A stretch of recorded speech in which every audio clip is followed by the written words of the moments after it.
मंडल में बड़े फेरबदल के एक दिन बाद आज प्रधानमंत्री नरेंद्र मोदी ने नए मंत्रियों के साथ काम शुरू किया। प्रधानमंत्री ने आज वीडियो कॉन्फ्रेंसिंग के जरिए IIT Bombay, IIT Madras, IIT Kanpur और आईआईएससी बेंगलोर जैसे केंद्रीय वित्त पोषित तकनीकी संस्थानों के निर्देशकों के साथ बातचीत की। वहीं बता दें कि इस बातचीत में नए शिक्षा मंत्री धर्मेंद्र प्रधान भी शामिल हुए हैं। पीएम ने ये मंत्रियों के साथ बैठक की है और कई अहम बातचीत की है और वीडियो कॉन्फ्रेंसिंग के जरिए बातचीत की गई है और नए शिक्षा मंत्री धर्मेंद्र प्रधान भी इसमें शामिल हुए थे।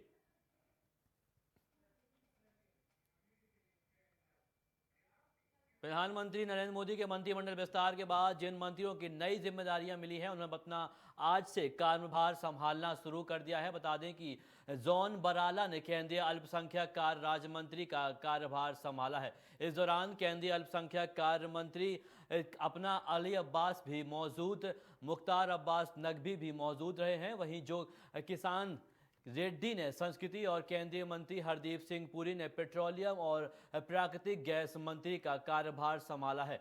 नए शिक्षा और कौशल विकास मंत्री धर्मेंद्र प्रधान भी वहां मौजूद रहे। इस दौरान उन्होंने कहा, मेरे लिए सबसे बड़ी चुनौती धर्मेंद्र प्रधान की तरह काम करना और उनके द्वारा शुरू किए गए अच्छे कार्यों को जारी रखना है।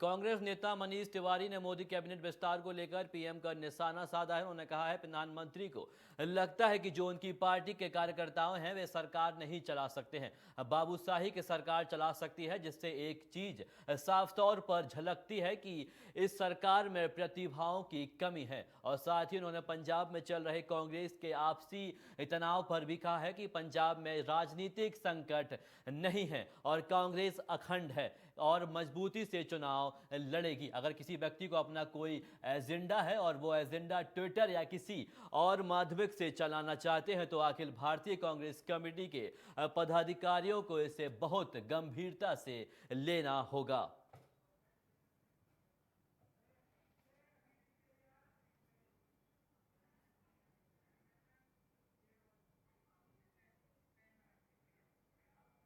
मोदी मंडल के संतुलित दल के नेता पशुपति पारस को भी कैबिनेट मंत्री बनाया गया है। पशुपति पारस को खाद्य व संस्करण और उद्योग मंत्रालय दिया गया है। वहीं दूसरी ओर भतीजे चिराग को भी एक पासवान अपने चाचा पर एक हमलावर है और समस्तीपुर में आशीर्वाद यात्रा के दौरान चिराग पासवान ने कहा है कि मेरे बनने के अति महत्वाकांक्षा के कारण नीतीश कुमार की गोद में जाकर बैठ गए और चिराग पासवान ने अपने चाचा पशुपति पारस पर पीठ में खंजर घोंपने का आरोप लगाया था और साथ ही पार्टी और परिवार को तोड़ने का भी आरोप लगाया। चिराग ने एक बार फिर दोहराया कि अगर चाचा एलजेपी के कांटे में मंत्री बने होंगे तो वह कोर्ट का दरवाजा खटखटाएंगे। पशुपति मात बनने पर यह बोले हैं चिराग पासवान। चाचा ने पीठ में खंजर घोंसने का काम किया है। चाचा ने पार्टी और परिवार को दोनों को तोड़ने का काम किया है, ऐसा चिराग पासवान ने कहा है।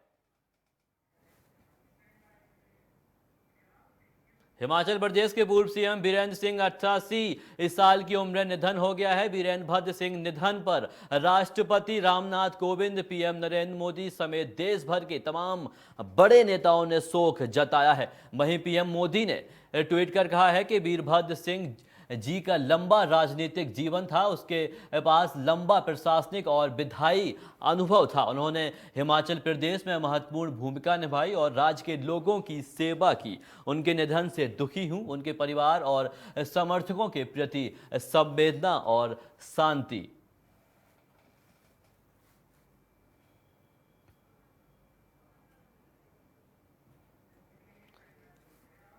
कांग्रेस नेता राहुल गांधी ने भी ट्वीट कर वीरभद्र सिंह के निधन पर दुख जताया है। उन्होंने कहा है कि वीरभद्र सिंह जी के सही मायने में एक दिग्गज नेता थे और लोगों और कांग्रेस पार्टी की सेवा करने की उनकी प्रतिबद्धता अंत तक अनुकरणीय रही है। उनके परिवार और दोस्तों के प्रति मेरी संवेदनाएं हैं और हम उन्हें याद करेंगे।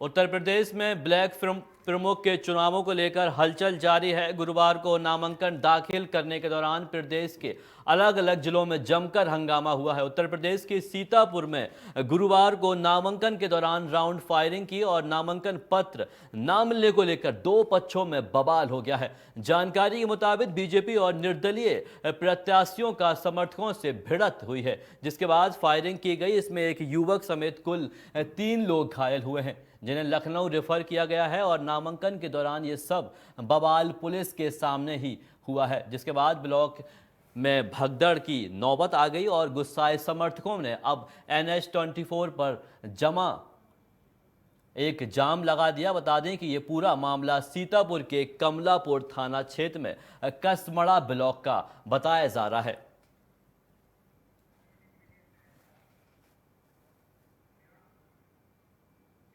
नए आईटी नियमों को लेकर केंद्र सरकार और ट्विटर के बीच जारी विवाद पर आज नया अपडेट सामने आया है। ट्विटर ने दिल्ली हाई कोर्ट में नए आईटी नियमों को लेकर एक हलफनामा दिया है, जिसमें कंपनी का कहना है कि भारत में रेसिडेंट अधिकारी की नियुक्ति में 8 हफ्तों का वक्त लग सकता है। साथ ही ट्विटर ने जानकारी दी है कि कंपनी द्वारा भारत में ऑफिस स्थापित करने की प्रक्रिया जारी है, जो इस मामले में मेल जोल करने का काम करेगा। इसी दफ्तर में भारत में नए आईटी नियमों के तहत सभी काम किया जाएंगे और ट्विटर द्वारा बताया गया है कि भारत में इंटरिम चीफ कंप्लायंस ऑफिसर की नियुक्ति कर दी गई है। इसके बारे में इलेक्ट्रॉनिक्स एवं आईटी मंत्रालय को भी जानकारी दी गई है।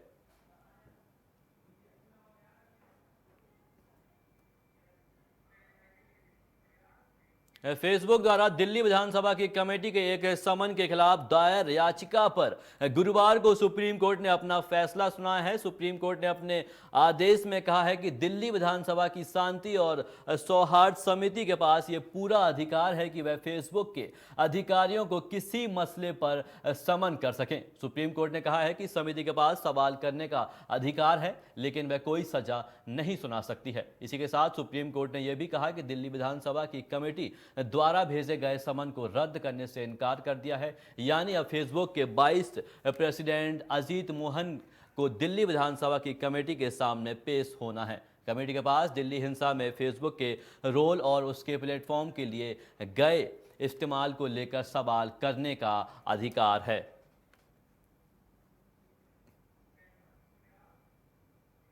हाईकोर्ट के ममता बनर्जी पर 5 लाख जुर्माना लगाने पर बोले केंद्रीय मंत्री मुख्तार अब्बास नकवी ने कहा है कि टीएमसी और उसकी नेता जिस तरह संवैधानिक संस्थाओं और मूल्यों की धज्जियां उड़ा रही है, साथ ही उन्होंने ये भी कहा है कि आज अराजकता और उद्दंडता जिस तरह पराकाष्ठा पर है, इससे संवैधानिक संस्थाएं, समाज और पश्चिम बंगाल के लोग समझ रहे हैं।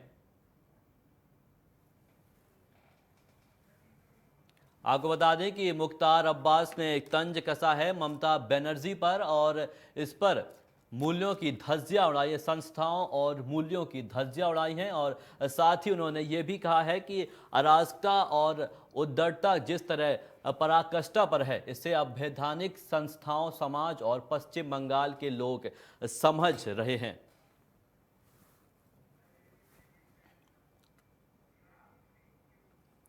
आपको बता दें कि बढ़ते हम अपनी अगली खबर की ओर। हरियाणा के मुख्यमंत्री मनोहर लाल खट्टर किसान नेता गुरनाम सिंह के चुनाव लड़ने को लेकर दिए बयान पर बोले किसान नेता राकेश टिकैत ने कहा है कि संयुक्त मोर्चा का फैसला नहीं है, ये गुरनाम सिंह की सोच हो सकती है। बहुत लोगों का इस तरह का विचार है कि चुनाव में जाएं, लेकिन अभी ये फैसला नहीं है। साथ ही उन्होंने ये भी कहा है कि हमारा मानना है कि आंदोलनकारियों को चुनाव में नहीं जाना चाहिए। आंदोलन गैर राजनीतिक रहे, चुनाव में फायदा नहीं होगा।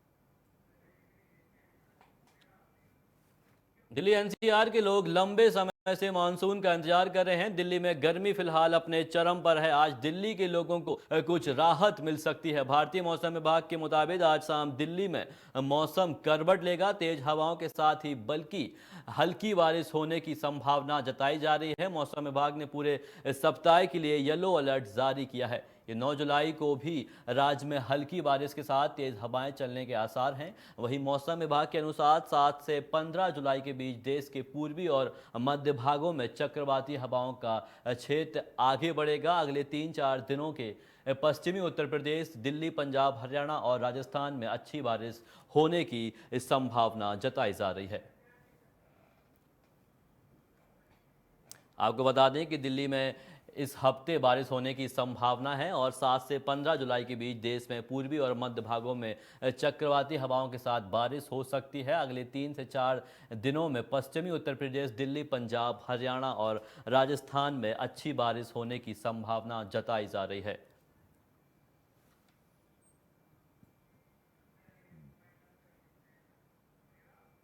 अभी के बुलेटिन में बस इतना ही। देखते रहिए नेशन फर्स्ट। नमस्कार।